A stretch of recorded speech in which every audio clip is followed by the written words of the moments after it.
שלום, ברוכים השבים לפרשת השבוע. השבוע אנחנו עם פרשת משפטים שבה אנחנו מגיעים אל לב ליבה של היהדות, למערכת החוק והמשפט שקיבלנו מפיו של הקדוש ברוך הוא, מה שנקרא הוראות היצרן מבורא היקום, לגבי איך עלינו לנהל את חיינו בעולם הזה שנברא אך ורק למעננו. ולהבדיל מחוקים מעשי ידי אדם שמבוססים על מוסר אנושי, שהוא כידוע יחסי וחמקמק ומשתנה ברוח הזמן, הציווי האלוקי מבוסס על מוסר נצחי ואבסולוטי, מוסר אובייקטיבי שלכן הוא גם נעלה על זה האנושי. וכך למשל בחוקי העבדות, בפרשה שלנו, בורא היקום מסדיר בחוק את עניין אב שמוכר את ביתו לאמה ולשפחת מין, ומסביר לנו עד כמה מותר לנו להכות את העבד שלנו בלי שנצטרך לשחרר אותו לחופשי, או מתי אנחנו פטורים מעונש על כך שהרגנו את העבד שלנו במכות, והקדוש ברוך הוא מסתפק בעוגמת הנפש שנגרמה לנו בשל אובדן כספנו.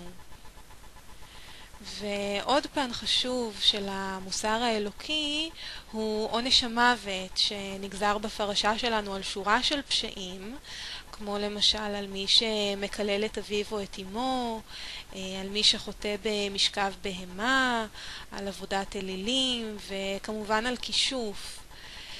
וחדי העין מביניכם בוודאי שמים לב שהיום לא מקפידים על הציווי האלוקי כמו בתקופות רוחניות יותר, כמו ימי הביניים או ימי התלמוד. חלקנו בוודאי זוכרים לטובה את רבי שמעון בן שטח, שהתלמוד הירושלמי מספר עליו שהוציא להורג 80 מכשפות ביום אחד. אבל היום באמת מקיימים את הציווי הזה רק במדינות אדוקות במיוחד, כמו ערב הסעודית, איראן או אפגניסטן. ונשאלת השאלה כיצד, איך זה שיהודים יראי שמיים אינם מקפידים בקלה כבחמורה? האם בורא היקום לא אמר את דברו? ואני הייתי רוצה להתעכב על השאלה הזו מכיוון שהיא מהווה סלע מחלוקת לא רק בין היהדות לבין הנצרות והאסלאם, אלא גם בין פלגים שונים ביהדות. מדובר כמובן על השאלות למה התכוון בורא היקום בדבריו ומתי עלינו לקיים אותם. אז הייתי רוצה להתחיל דווקא מהחלק השני, קיום הציווי האלוקי. אז לא בכל מחיר. למשל, אם נקיים ציווי אכזרי כמו לא להגיש סיוע רפואי לגויה היולדת בשבת, ונניח שהאישה או התינוק ימותו, אתם בטח יכולים לתאר לעצמכם את הכותרות האנטישמיות בעיתונים של הגויים יימח שמם. ועם כל הכבוד לבורא היקום, לא צריך להיסחף עם קידוש שם שמיים עד כדי פגיעה באינטרסים שלנו. וחלקכם אולי יאמרו, מה אכפת לנו מהמחיר שנשלם בעולם הזה, אם מובטח לנו גמול נצחי בעולם הבא? אז אם להיות קטנוניים, יהוה עצמו מעולם לא הבטיח לנו שום גמול כזה. ולמעשה אם קיים עולם הבא, יהוה לא טרח להזכיר אותו בשום מקום בתורה שבכתב.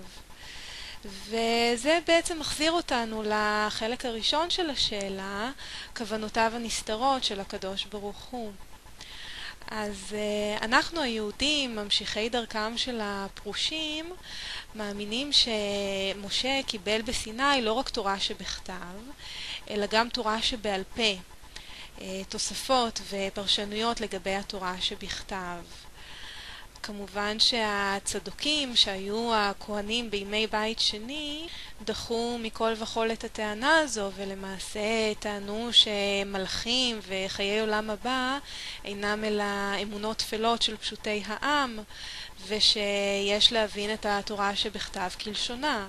לדוגמה, בפרשה שלנו, בורא היקום דורש שבמקרה שאדם פוגע פגיעה גופנית בחברו, אנחנו ניתן נפש תחת נפש, עין תחת עין, שן תחת שן, יד תחת יד, רגל תחת רגל, כוויה תחת כוויה, פצע תחת פצע, חבורה תחת חבורה. והקדוש ברוך הוא אפילו מצא לנכון להזהיר אותנו בפרשת שופטים, בספר דברים, שלא תחוס עינך, נפש בנפש, עין בעין, שן בשן, יד ביד, רגל ברגל.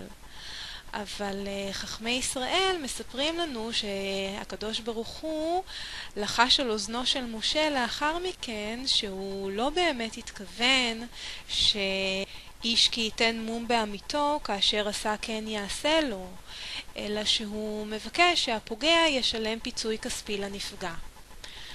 אז אתם יכולים לראות שלפי האמונה הפרושית, התורה שבכתב יכולה להיות מאוד מבלבלת, ולכן למעשה מכל התורה שבכתב על כל 70 פניה, הפסוק היחיד שאנחנו באמת מחויבים לו ומבינים אותו כלשונו הוא ועשית ככל אשר יורוך. כלומר, כל מה שהרבי או האדמו"ר או הגורו שלך מצווה עליך, אלו דברי אלוהים חיים, מכיוון שהוא זה שיודע לפרש את האגדות האלה מתקופת הברונזה ולהסיק מהן מה בורא היקום דורש ממך כאן ועכשיו.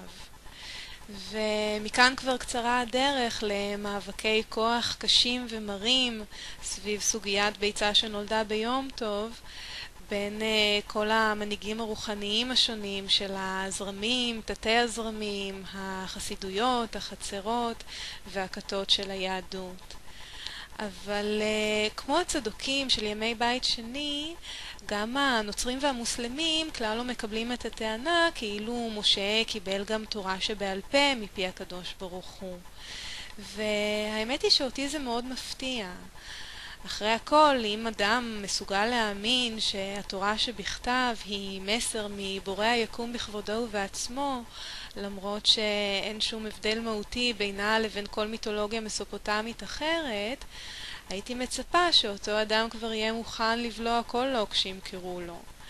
אבל לא, מסתבר שהאלגוריתם לקבלת טענות חסרות בסיס כאמת אבסולוטית הוא מורכב יותר, ושאפשר בהחלט להאמין שבורא היקום בחר להתגלות דווקא בפני שבט של רועי צאן ברברים באיזו פינה נידחת של מדבר מזרח תיכוני בתקופה פרימיטיבית בתולדות האנושות, ומצד שני לדחות את הטענה כאילו לצד אגדות ממוחזרות מעלילות גילגמש הוא גם מסר להם דברי הסבר ופרשנות על דבריו המוזרים. אבל זהו, תם זמננו, ואני מזמינה אתכם להצטרף אליי בפעם הבאה לדיון בפרשת תרומה, שבה בורא היקום מסביר לנו אילו חיות הוא רוצה שאנחנו נשחט עבורו, ואיפה ועל מי הוא היה רוצה שנשפריץ את הדם. אז להתראות בפעם הבאה.